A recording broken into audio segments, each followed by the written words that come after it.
오늘은 한국교회와 함께하는 70일 구국 기도회 그 33번째 날입니다. 설 명절임에도 어김없이 기도의 자리를 찾아서 말씀 따라 나라와 민족을 위해 기도하는 여러분들에게 하나님의 은혜와 평강이 함께하시길 축복합니다.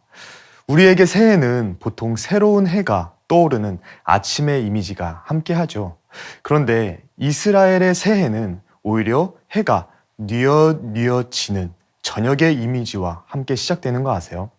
이스라엘 사람들은요, 성경 창세기 1장에서 하나님이 하루를 규정하실 때 저녁이 되고 아침이 되니 라는 말씀을 사용하셨기 때문에 이 사람들은 아직까지도 해가 지는 저녁을 하루의 시작으로 본다고 합니다. 그래서 새해의 시작도 자연스럽게 해가 지는 저녁을 새해의 시작으로 보고 있죠.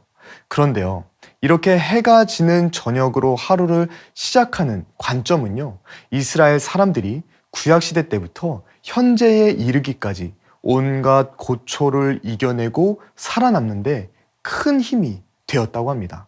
애굽의 노예 때나 바벨론의 포로 시대, 그리고 로마의 압제와 독일의 나치 수용소까지 그들이 그 모진 고통과 고난의 시기들 가운데에서도 그렇게 끈질기게 살아남고 국가를 유지할 수 있었던 힘, 그것은 바로 지금 현실은 해가 지는 것처럼 어둡지만 하나님의 은혜의 해는 반드시 다시 떠오른다 라고 하는 성경적 희망의 DNA가 그들 속에 있었기 때문이라는 거예요. 그런데요, 요즘 한국의 현실을 보면 어떤가요? 그다지 밝아 보이지가 않지요. 장기화된 코로나와 오랜 경기 침체로, 그리고 신뢰할 만한 리더가 많지 않다는 우리의 현실이 암담하게 느껴지기도 합니다. 해는 점점 기울고 우리의 앞날은 더욱더 어두워질 것만 같은 이러한 상황 속에서 우리의 마음은 낙심이 되기도 하죠. 하지만 여러분, 우리의 현실은 점점 어두워져 가는 것 같아 보여도 하나님의 공의로운 해는 반드시 다시 떠오를 것입니다. 그래서 말라기 선지자도 혼란한 시대 가운데 있던 이스라엘 백성들에게 이렇게 소망의 말로 위로하고 권면하였었죠. 내 이름을 경외하는 너희에게는 공의로운 해가 떠올라서 치료하는 광선을 비추리니 너희가 나가서 외양간에서 나온 송아지같이 뛰리라. 아멘. 할렐루야.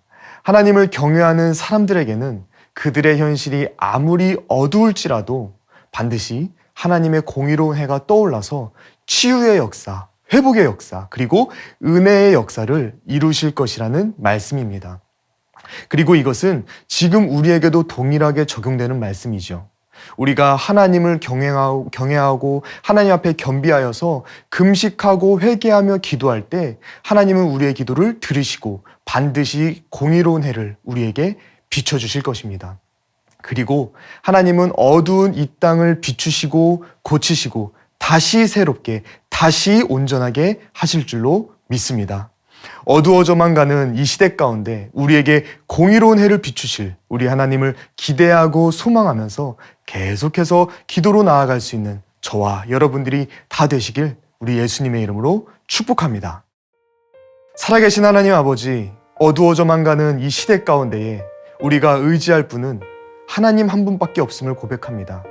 하나님을 경외하는 자들에게 공의로운 해를 떠오르게 하시고 치료하는 광선을 비추겠다 하신 하나님, 여러 가지 어려움으로 어두워져가는 이 시대 가운데 하나님의 공의로운 해를 비춰주시고 이 땅의 모든 아픔과 고통들을 치료하여 주시옵소서.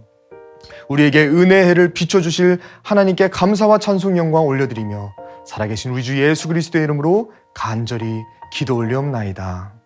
아멘.